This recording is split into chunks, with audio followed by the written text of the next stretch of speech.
Estamos en el año 490 a.C. y el grandioso imperio persa amenaza a Grecia y a la poderosa ciudad de Atenas. Los atenienses tenían mucho que perder. Sabían que si los persas tomaban su ciudad, significaría la destrucción total. Para salvar Grecia, el comandante Milcíades y su ejército de ciudadanos debían vencer en Maratón al comandante persa Datis y a sus fuerzas invasoras. Ningún ejército griego había derrotado jamás a un ejército persa, así que debían de estar muy asustados ante la perspectiva de la lucha.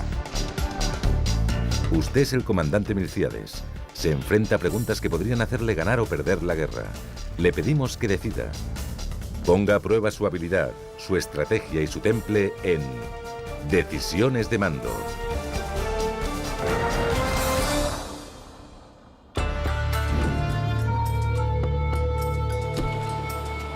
En el año 490 a.C., el imperio persa había conquistado la mayor parte del mundo conocido, lo que hoy es Oriente Medio y Asia Menor. En Grecia, Atenas, una ciudad-estado había enfurecido a los persas al apoyar una pequeña rebelión griega. Los persas querían castigar a los atenienses por unirse a una rebelión contra ellos. Estaban decididos a quemar la ciudad de Atenas hasta los cimientos y a colocar un rey propersa en lugar del gobierno ateniense.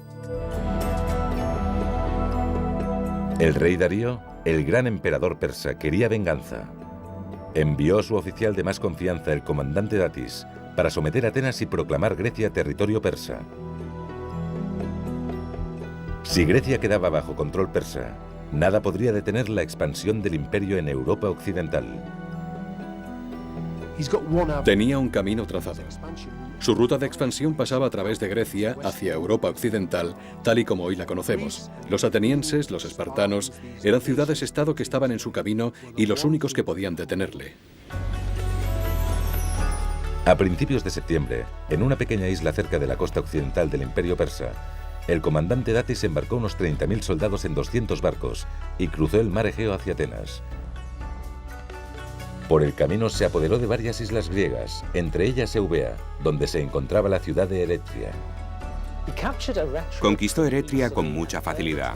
La hizo arder hasta los cimientos y se llevó a sus habitantes como esclavos. Soñando con la victoria, Datis y su ejército atracaron sus barcos en Maratón, una llanura en la costa oriental de Grecia. Se sentían peligrosamente confiados. Esperaban una victoria muy fácil. Pensaban que los griegos huirían o se rendirían, y que si llegaban a luchar, al ser ellos más numerosos, podrían superarlos y vencerlos con facilidad. Los ciudadanos de Atenas supieron que la flota de Darío se acercaba y movilizaron un ejército de 11.000 soldados para enfrentarse a los experimentados guerreros persas. El líder de estos soldados era el comandante Milcíades, un noble ateniense que había servido en el ejército persa durante su juventud. Los ciudadanos confiaban en él para encontrar el lugar ideal desde el que organizar su resistencia. Usted es el comandante Milcíades. ¿Cuál es el mejor lugar para enfrentarse al ejército persa? La costa, para forzar a los persas a luchar antes de desembarcar. La ciudad, para proteger al pueblo mientras lucha. El camino, para que la batalla tenga lugar cerca de la ciudad, pero sin ponerla en peligro.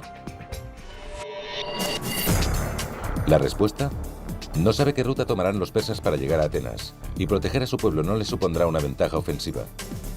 Pero como los griegos solían luchar desde el centro de la ciudad, esperar al ejército persa en la costa de Maratón suponía un movimiento arriesgado que cogería a Datis desprevenido.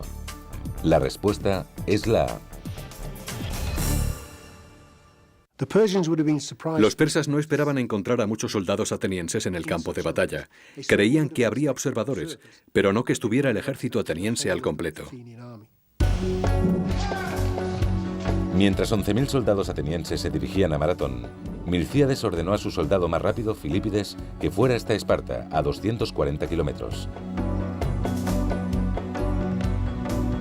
Aunque los espartanos eran rivales de los atenienses, Milcíades esperaba que aceptaran luchar junto a ellos contra los persas, su enemigo común. Tanto Atenas como Esparta habían tenido desavenencias con el imperio persa durante los 50 años previos, así que los atenienses confiaban en que los espartanos llegarían en su ayuda. Pero cuando Filipides llegó a su destino, los espartanos estaban celebrando una de sus festividades religiosas. No les ayudarían hasta la luna llena, casi una semana después. Los atenienses debían enfrentarse solos al ataque persa.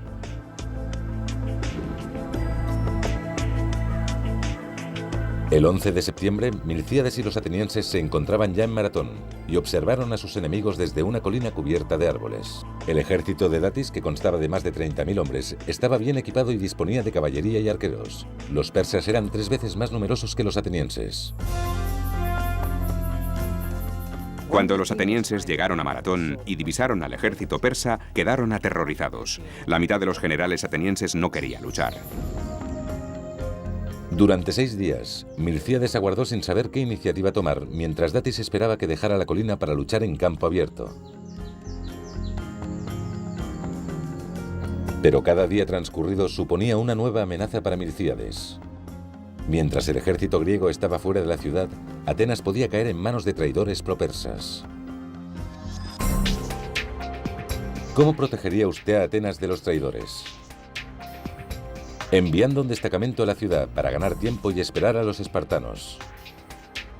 Regresando y silenciando así a los traidores con su presencia.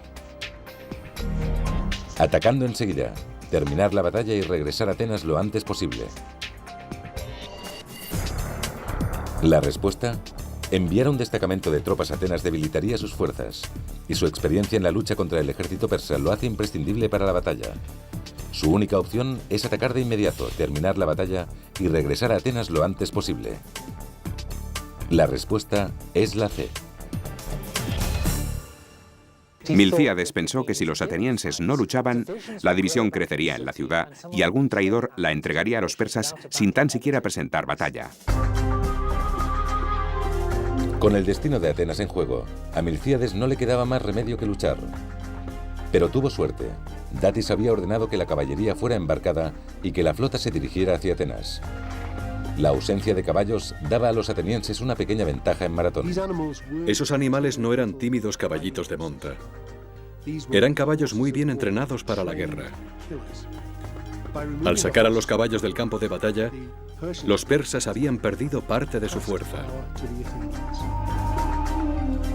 Pero el frente de la infantería persa tenía todavía casi 1,5 kilómetros de longitud. Con un ejército inferior en número, Milcíades tenía que extender su frente o exponer los flancos a los ataques para poder igualarlo. Para extender su frente tenía que debilitar parte de la línea. ¿Qué parte de la línea de infantería debía seguir siendo fuerte? El centro, donde los persas sitúan a sus mejores tropas. Los flancos, para vencer fácilmente a las tropas persas más débiles y ganar la batalla con rapidez. La retaguardia, para que los soldados puedan maniobrar y aprovechar cualquier oportunidad.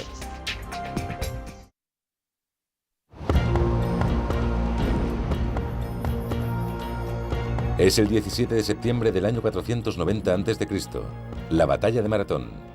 El destino de la civilización griega está en juego cuando el comandante Milcíades y sus soldados atenienses se preparan para enfrentarse al comandante Datis y al poderoso ejército persa. Pero los 11.000 soldados atenienses estaban en clara desventaja ante los 30.000 persas. Y el frente enemigo se extendía a lo largo de más de 1,5 kilómetros. Milcíades debía extender y con ello debilitar su formación para igualar la línea persa. Usted es el comandante Milcíades. ¿Qué parte de la línea de infantería debe seguir siendo fuerte? El centro, donde los persas sitúan a sus mejores tropas. Los flancos, para vencer fácilmente a las tropas persas más débiles y ganar la batalla con rapidez. La retaguardia, para que los soldados puedan avanzar y aprovechar cualquier oportunidad. La respuesta: aunque un centro fuerte pueda parecer una buena idea, su ejército podría ser fácilmente rodeado desde los flancos. Reforzar la retaguardia de su línea de infantería dejaría su frente de ataque indefenso, pero reforzar los flancos le permitiría aplastar las fuerzas persas más débiles y controlar los límites de la batalla. La respuesta es la B. Cuando Milcíades llevó a su ejército a enfrentarse a los persas, esperaba que su plan funcionara. No sabía si sería así porque nadie lo había intentado antes. El comandante Milcíades debilitó deliberadamente el centro de su línea reforzando los flancos. Los atenienses caminaban hombro con hombro colina abajo hacia el enemigo que esperaba. Los atenienses debían de estar aterrorizados mientras bajaban la colina y se dirigían hacia el ejército persa. Probablemente muchos de ellos pensaron que no saldrían con vida. Mientras el ejército ateniense se acercaba, Datis ordenó a los persas que preparasen sus arcos y flechas. ¿Cómo ordenaría a sus tropas que esquiven las flechas? Con escudos que desviarían las flechas. Avanzando en zigzag para ser un blanco difícil. Cargando contra el enemigo para recorrer antes la distancia. La respuesta: los soldados están demasiado juntos para que el movimiento en zigzag sea efectivo, y cubrirse bajo los escudos solo ralentizaría su avance. Pero si cargan contra el enemigo, sorprenderán a los arqueros persas y serán menos vulnerables. La respuesta es la C.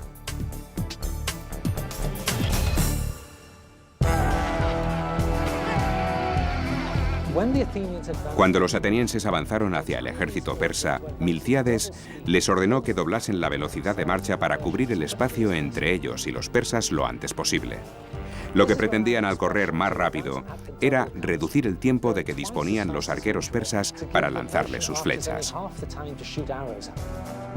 Los persas lanzaron sus primeras flechas contra el ejército griego, pero no tuvieron tiempo para disparar muchas más.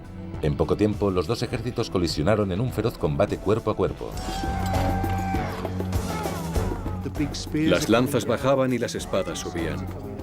Los enormes escudos de metal entraban en acción. Con ellos golpeaban a los enemigos para abrirse paso. Les apuñalaban con sus pequeñas espadas y seguían. Golpear y apuñalar, golpear y apuñalar. En la lucha cuerpo a cuerpo, las cortas cimitarras persas y sus armaduras ligeras no podían competir contra las pesadas armaduras y las largas lanzas de los atenienses. Por todo el campo de batalla había soldados persas muertos.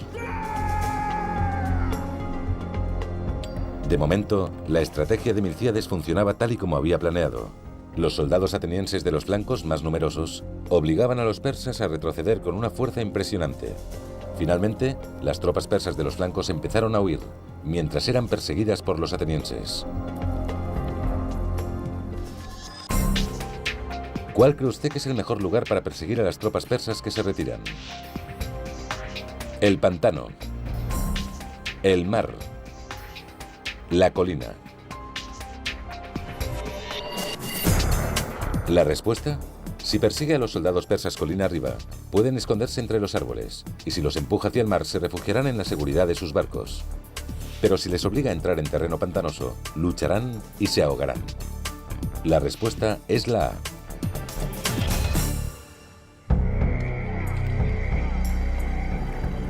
Milcíades ordenó a sus tropas que persiguieran a los persas hasta un pantano cercano, donde los invasores extranjeros fueron diezmados. El pantano era un lugar mortalmente peligroso, y los persas no conocían los caminos que lo evitaban. Así que centenares de ellos se ahogaron en sus aguas cenagosas. Mientras tanto, los griegos situados en la debilitada línea central de Milcíades estaban en apuros. Los persas ganaban terreno. Si Milcíades no actuaba rápido, la línea central griega caería y las fuerzas persas atacarían a los griegos restantes. ¿Cómo pueden las tropas de los flancos ayudar a las tropas atrapadas en el centro? Dejando de perseguir a los persas que huyen para concentrarse en los que atacan. Reagrupando las tropas y situándolas entre los griegos y los persas de la línea central. Corriendo hacia los barcos persas. Los persas abandonarán la lucha y les perseguirán.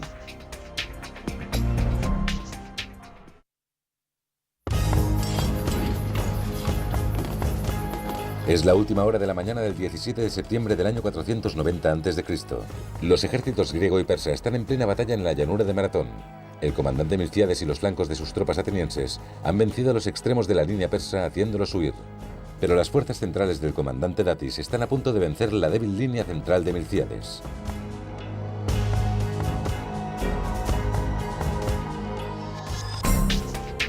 ¿Cómo pueden las tropas de los flancos ayudar a las tropas atrapadas en el centro? Dejando de perseguir a los persas que huyen para concentrarse en los que atacan. Reagrupando las tropas y situándolas entre los griegos y los persas de la línea central.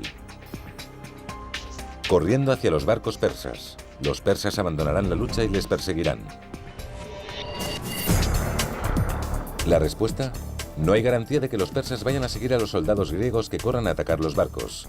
Y reagruparse para situarse entre los griegos y los persas en la línea central dejaría una ruta de escape abierta para el enemigo. pero abandonar la persecución de las tropas en retirada y atacar la línea central persa le permitirá rodearles y atraparles. La respuesta es la A. Después de que los flancos atenienses hubiesen roto las líneas persas, Milcíades detuvo la persecución y reunió a sus hombres para atacar el centro de la línea persa por detrás y destruirlo totalmente. Al verse derrotado, Datis ordenó a las tropas restantes que se retiraran hacia los barcos para ponerse a salvo. Los atenienses les persiguieron hasta la costa, abatiendo a muchos de ellos mientras huían. Los persas luchaban por su vida. Así que la lucha en medio del oleaje debió de ser particularmente feroz. A pesar de la gran cantidad de bajas, muchos soldados persas consiguieron refugiarse en los barcos de su todavía temible flota. Milcíades no podía dejar que abandonaran el puerto. Si los persas conseguían volver a sus barcos tras la batalla y navegar hasta Atenas, aún podían capturar la ciudad. ¿Cómo se puede evitar que los barcos salgan del puerto? Abordando los barcos y capturando a las tripulaciones. Cortando las velas con espadas. Con menos hombres se pueden deshabilitar más barcos. Quemando los barcos. Los detendrá y acabará con los soldados persas. La respuesta: los griegos seguían en inferioridad numérica, así que abordar los barcos y hacer prisioneros era imposible. Y cortar las velas no impediría que las tripulaciones escaparan remando. Pero quemando las naves se frustraba cualquier intento de escapar. La respuesta es la C.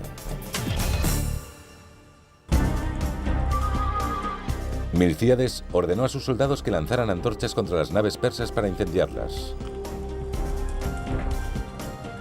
Pero solo consiguieron destruir 7 de las 200. Como era de esperar, las restantes zarparon en dirección a la bahía de Falerón, un puerto en la península cercano a Atenas. Milcíades temía que si los persas llegaban a Atenas antes de que sus ciudadanos supieran que acababa de vencerlos, se rindieran aterrorizados al ver la flota enemiga. Para salvar la ciudad de los traidores, Milcíades debía hacer llegar la noticia de la victoria griega a Atenas, y rápido. ¿A quién enviaría usted para avisar a la ciudad que resistan ante la llegada de los persas? Al corredor Filípides. Es su hombre más rápido y el tiempo apremia. A un sirviente. Un sirviente no está cansado por la batalla y está en mejores condiciones para viajar. Va usted mismo. Si todavía hay traidores dispuestos a entregar la ciudad a los persas, no se atreverán a desafiar su autoridad. La respuesta: aunque en Atenas inspira mucho respeto, sus cansados soldados necesitan que esté con ellos y que les lleve a casa lo antes posible. Y los sirvientes no son corredores, así que no están preparados para emprender ese viaje.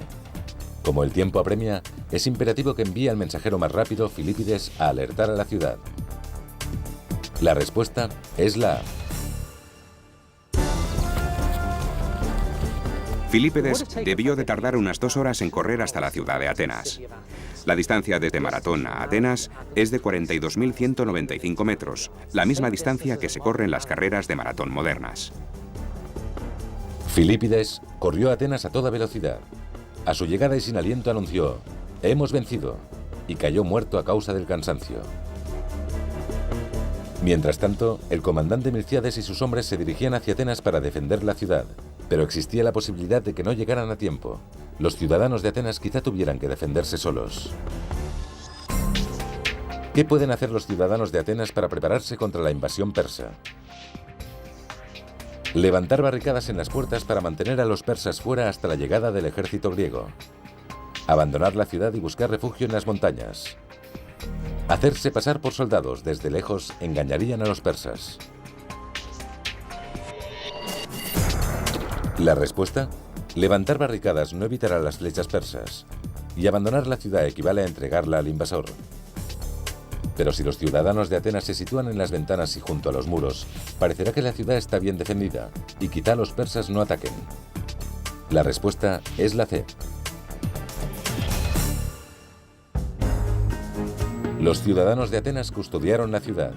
Todos los hombres, mujeres y niños se situaron en lugares visibles, junto a los muros y las ventanas, para que pareciera que la ciudad estaba bien protegida. Lo que intentaban hacer era engañar al enemigo. Si parecías un soldado, era muy posible que lo fueras. Datis llegó a la bahía de Falerón preparado para invadir Atenas. Pero para su contrariedad, la ciudad parecía estar bien defendida. Mientras tanto, Milcíades y su victorioso ejército griego se acercaban rápidamente. Esta visión fue demasiado para Datis y sus persas. Sin poner siquiera pie en tierra, los persas zarparon de vuelta a sus territorios.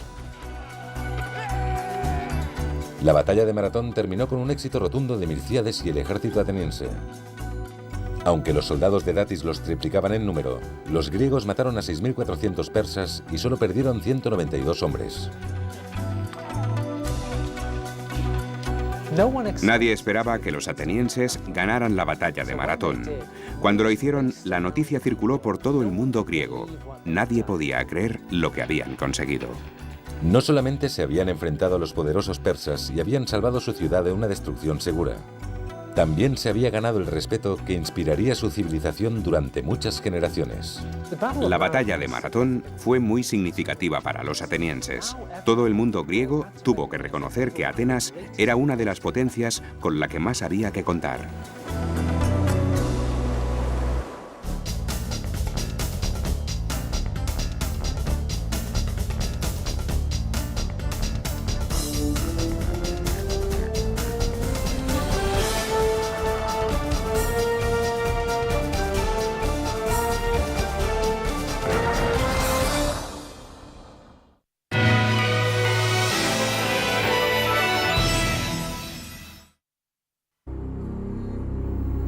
Estas son las Termópilas, en la costa de Grecia continental. Soy Matthew Sattel. En agosto del año 480 a.C., un ejército griego de solo 7.000 hombres, dirigidos por el rey Leónidas y 300 espartanos, luchó aquí contra una fuerza invasora de 250.000 hombres, liderados por Jerjes, el rey de Persia. Estaba en juego el futuro de la civilización griega. Gracias a la nueva tecnología informática, podrán ver esta gran batalla como nunca se ha visto antes. El gran número de soldados, las formaciones de las tropas, cómo lucharon y cómo se ganó.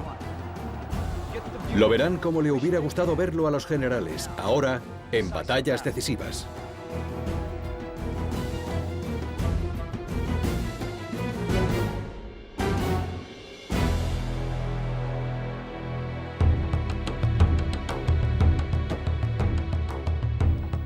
Hace 2500 años, Grecia no era una nación unificada, sino un conjunto de ciudades-estado independientes, como Atenas, Corintia y Esparta, cada una con sus propias leyes y su propio sistema de gobierno.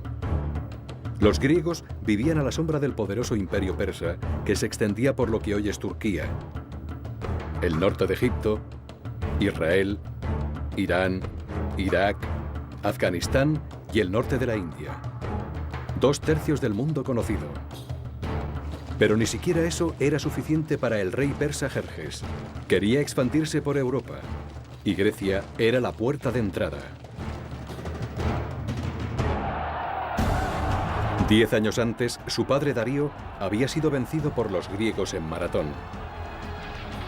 Jerjes estaba decidido a no sufrir la misma suerte.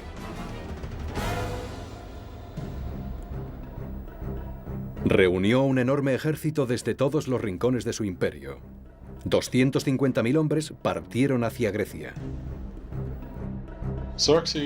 La fuerza expedicionaria de Jerjes, que intentaría conquistar la Grecia continental, era la madre de todas las fuerzas expedicionarias.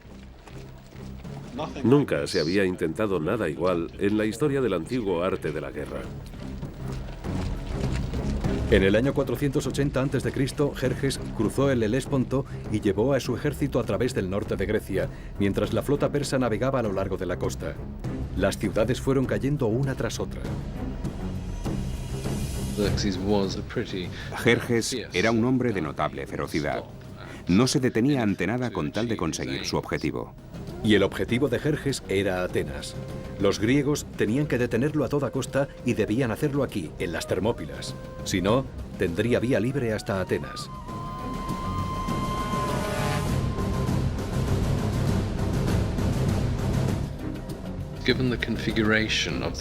Debido a la configuración de la península griega, por aquí era por donde cualquier ejército debía pasar. Las Termópilas era la elección evidente. El nombre griego Termópilas significa puertas calientes. El lugar era famoso por sus manantiales de aguas termales. Con las accidentadas montañas tan cerca, el estrecho paso era muy fácil de defender, pero también era la puerta de entrada a Grecia. 2000 años de mar y viento han erosionado el lugar de la batalla. Este es el aspecto que tenía en el año 480 a.C. Los griegos enviaron un ejército de 7000 hombres a defender el paso. A ellos se unieron 300 soldados de la ciudad de Esparta. Es imposible imaginar una ciudad menos parecida a Atenas que Esparta. La sociedad espartana era el polo opuesto de la sociedad ateniense. Los atenienses eran muy abiertos.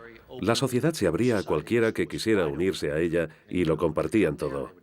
En cambio, los espartanos eran una sociedad muy cerrada. A los espartanos les educaban para ser soldados, nada más. Desde los 7 años todos los niños de Esparta se entrenaban para la guerra. El ejército era su vida. Incluso después de casarse, los hombres espartanos tenían que vivir en barracones. No podían dedicarse a ninguna otra actividad. Ninguno de ellos podía hacer negocios o comerciar. Todo el trabajo lo hacían los esclavos.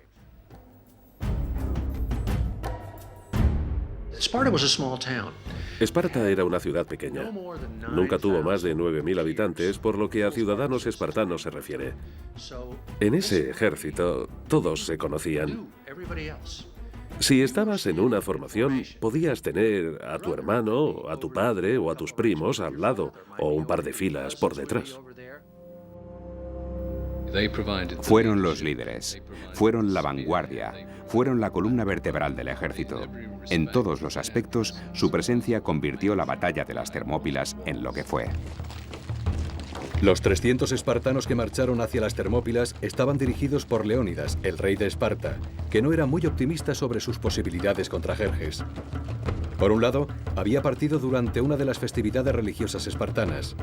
Se creía que eso daba mala suerte. Por otro lado, los griegos habían recibido malas noticias del oráculo de Delfos. La sacerdotisa predijo que un rey espartano tendría que morir antes de la victoria. La mujer de Leónidas, Gorgo, le preguntó a su marido qué debía hacer si no regresaba de la batalla, a lo que él contestó: «Cásate con un buen hombre y ten hijos». Parecía poseer una determinación absoluta y un gran valor personal. Debía de tener unos 50 años. No era un hombre joven y estaba ya en edad de retirarse, incluso según las costumbres de la antigua Grecia. Los espartanos vestían una coraza de bronce esculpida y un casco diseñado para aterrorizar al enemigo. Todos los hombres llevaban un escudo cóncavo de madera. En la cara del escudo estaba pintada la letra griega lambda, de Lacedemonia, la tierra espartana. Su principal arma era una lanza que se colocaba encima del brazo. Medía 2,5 metros y tenía el asta de fresno, la cabeza de hierro en forma de hoja y una punta de bronce en el otro extremo. En el combate cuerpo a cuerpo usaban una espada corta, el shifos. En comparación, el ejército persa del rey Jerjes iba poco armado. Sus hombres estaban entrenados para ejecutar rápidos movimientos bélicos en amplias llanuras. Jerjes confiaba en gran medida en los medos, que eran unos arqueros formidables. Pero su mayor orgullo era un grupo de élite conocido como los 10.000 inmortales. Los inmortales eran lo mejor del ejército persa y eran reclutados como cuerpo de élite. El término inmortal era griego y lo usaban porque se decía que cada vez que uno de los 10.000 moría, había otro en reserva que instantáneamente ocupaba su lugar.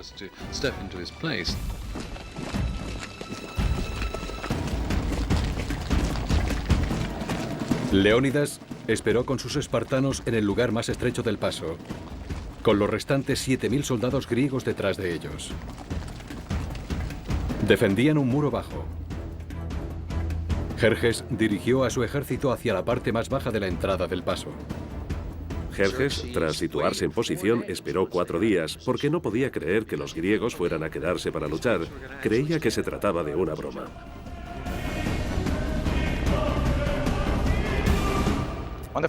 Al quinto día se le agotó la paciencia. Exigió: «Entregad las armas». Leónidas le contestó: «Ven a buscarlas». Los persas enviaron un explorador al lugar donde los espartanos esperaban antes de la batalla, y algunos de los espartanos estaban haciendo gimnasia. Se untaban de aceite y se peinaban. El explorador no se lo podía creer. ¿Qué estaban haciendo esos tipos? ¿Cómo podían estar tan despreocupados? Por supuesto, lo que estaban haciendo en realidad era prepararse mentalmente para una lucha hasta la muerte. Jerjes había hecho instalar un trono en una colina cercana. Desde allí, ordenó a unos centenares de medos que atacaran. Debido a su elevada posición, los griegos solo veían a unos pocos miles. Pero eran apenas la avanzadilla de una fuerza de 10.000 medos que esperaban tras la montaña.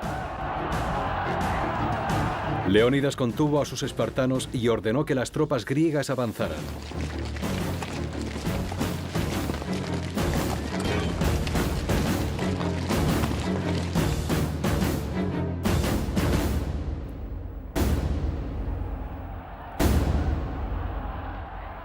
La batalla de las Termópilas había empezado.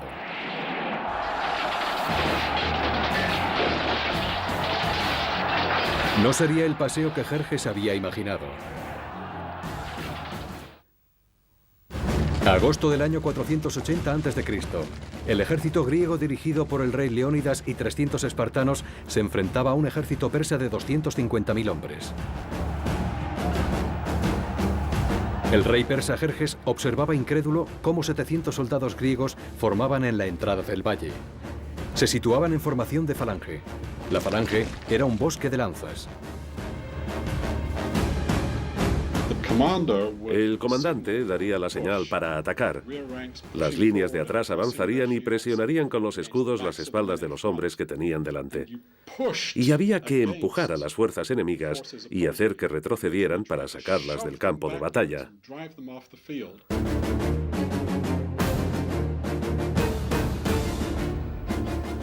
Habían preparado toda la vida para ese momento. Esa falange tenía 18 hombres de profundidad y 64 de ancho. Los escudos se solapaban como las escamas de una serpiente. Era prácticamente impenetrable. Las 3 primeras filas bajaron las lanzas y avanzaron hacia los medos. En comparación con los griegos, los medos iban muy poco armados. Llevaban escudos de mimbre y lanzas ligeras. Antes de que avanzaran, los arqueros medos dispararon una ráfaga de flechas contra la falange.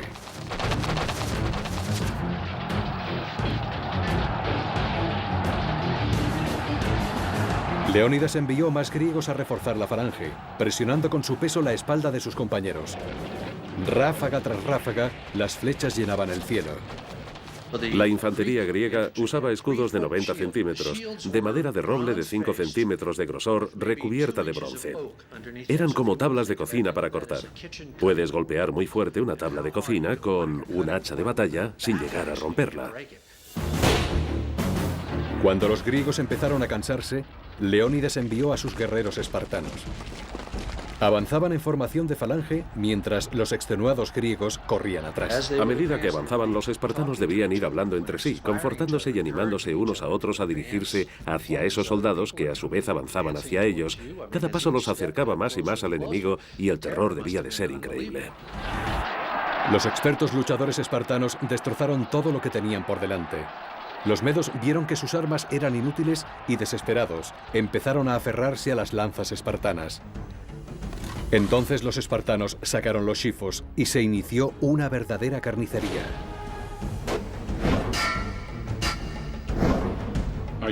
¿Tienes hambre? ¿Estás cansado? ¿Tienes sed o estás herido? No importa. Eres un guerrero y luchas. El reducido espacio hacía imposible que los persas se aprovecharan de su superioridad numérica. No podían situar suficientes hombres en la batalla contra esa implacable máquina de matar. El combate en esos días era hombre contra hombre. Nadie disparaba a nadie. No había bombas inteligentes. Si ibas a matar al enemigo, este estaría justo enfrente y él iba a intentar matarte a ti. Oleada tras oleada, los guerreros de Jerjes perecían intentando penetrar en el muro de escudos espartanos. Leónidas bromeaba diciendo que Jerjes tenía muchos hombres, pero ninguno soldado. Pero los espartanos también sufrieron bajas. Los espartanos tenían un método para identificar a sus propios muertos, muchos de los cuales estaban tan desfigurados que eran irreconocibles. Era el equivalente antiguo a las placas de identificación actuales. Cogían una rama, le ponían su marca en ambas puntas y la partían por la mitad. Una mitad se quedaba en un recipiente detrás de las líneas de infantería y la otra se llevaba en la muñeca. Si el soldado sobrevivía, reclamaba la mitad de su rama después de la batalla. De este modo, todos los muertos y heridos podían contarse con facilidad. El segundo día, los persas seguían sin hacer ningún progreso. No estaban preparados para este tipo de lucha, lejos de las llanuras abiertas del este, donde la caballería, los carros y la infantería ligera podían decidir el resultado. Sentado en su trono, Jerjes se impacientaba cada vez más. Se agitaba inquieto dando saltos tan a menudo que parecía un espectador de un partido de fútbol actual. Jerjes dijo a sus soldados: «Salid ahí y tomad ese paso. Apartad a esos tipos del camino». Los medos, con armas ligeras, se enfrentaron a los griegos, que estaban muy bien armados y que les dieron una paliza. Jerjes decidió jugar su mejor baza y envió a los inmortales. En el campo de batalla había centenares de miles de soldados, pero el combate real se libraba entre dos fuerzas de élite. Los 10.000 inmortales persas contra lo que quedaba de los 300 espartanos. Agosto del año 480 a.C. Los espartanos llevaban casi un día y medio resistiendo en el paso de las Termópilas. Jerjes no había conseguido romper su defensa. Decidió jugárselo todo y enviar a su propia guardia personal, los inmortales.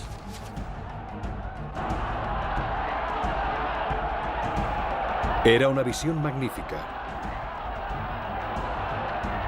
Llevaban arcos, lanzas y dagas cortas. Pero fila tras fila, esas tropas de élite iban cayendo frente a los espartanos. Los persas, con sus armas ligeras, no podían penetrar en la armadura griega, pero los griegos sí podían hacerlo, y además estaban entrenados para luchar de cerca y en el combate cuerpo a cuerpo. Nada afectaba a los espartanos. Jerjes necesitaba un milagro, y llegó de forma inesperada. Un traidor griego, Efialtes, viendo la posibilidad de hacerse rico rápidamente, cruzó las líneas hasta llegar al campo persa. Le habló a Jerjes de un camino que rodeaba las montañas y desembocaba en la retaguardia espartana. La palabra Efialtes existe en griego moderno y significa pesadilla. Efialtes es hoy una pesadilla. Protegidos por la noche, los persas siguieron el camino indicado y en la mañana del tercer día aparecieron detrás de los espartanos. Leónidas había sido superado. Supo que esa sería su última batalla. Para evitar bajas innecesarias, envió al resto del ejército griego a casa. Los espartanos resistirían solos. Debió de ser un momento impresionante. Muchos hombres se alejaban del combate, hombres valientes que sabían que iban a sobrevivir, mientras que otros marchaban hacia el frente, sabiendo que iban a morir.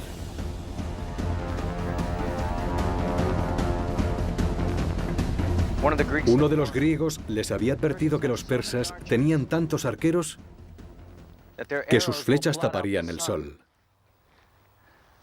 Tanto mejor, dijo el espartano Dieneques. Lucharemos a la sombra. Así era la sutileza espartana. Cuando alguien dice algo así, te ríes y el miedo disminuye. Leónidas era más pesimista. Ordenó a sus hombres que desayunaran diciéndoles: esta noche cenaremos en el Hades. Cuando la batalla volvió a empezar, los persas se aproximaron desde ambos lados al pequeño grupo de espartanos supervivientes. Los espartanos, que no tenían nada que perder, lucharon como demonios. Los persas sufrieron muchas bajas. Entonces cayó Leónidas. Sus soldados espartanos corrieron a salvar su cuerpo de la captura y la mutilación. Que los griegos lucharan como lo hicieron para preservar su cuerpo de los persas en el momento de la derrota final muestra lo importante que era la posición, el estatus, el papel del rey o del líder. Jerjes decidió terminar la batalla rápidamente. Había intentado luchar soldado contra soldado, según la honorable tradición de sus antepasados persas, pero no podía vencer a los espartanos. Había perdido casi 10.000 hombres, incluyendo a 2 de sus hermanos. Decidió retirar sus tropas. Acabaría con los espartanos desde la distancia, con flechas. Los espartanos consideraban los arcos un arma de cobardes porque mataba desde lejos. Miles de flechas llovieron sobre los espartanos hasta que no quedó ninguno en pie.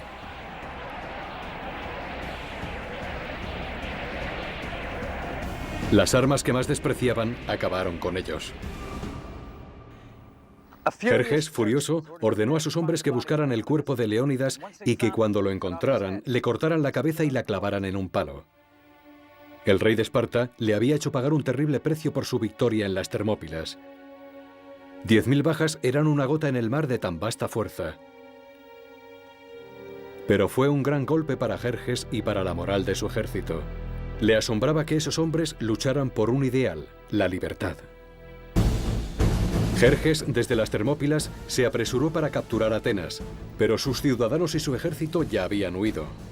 A finales de ese mismo año, el 480 a.C., los griegos volvieron en barcos y vencieron a los persas en una gran batalla naval en Salamina. El gran plan de Jerjes había fracasado. Si los espartanos no hubiesen hecho su aportación en las Termópilas, creo que entonces todo el esfuerzo bélico, toda la resistencia griega, habría empezado a derrumbarse. Para los griegos era una cuestión del destino. Un rey espartano había muerto, un rey persa había sido vencido, tal y como el oráculo había profetizado. Todas las grandes civilizaciones ya desaparecidas han dejado monumentos increíbles. Pero los espartanos no dejaron nada más que su gesta de entonces. Es algo más indeleble y que sigue vivo hoy en día. El valor y el heroísmo desplegados en las Termópilas transmitió un mensaje de esperanza y orgullo a todo el pueblo griego. Los 300 espartanos nunca serían olvidados. Una Grecia agradecida le pidió al poeta Simónides que compusiera su epitafio. Ve a decirles a los espartanos, extranjero que pasas, que aquí, obediente a sus leyes, yacemos.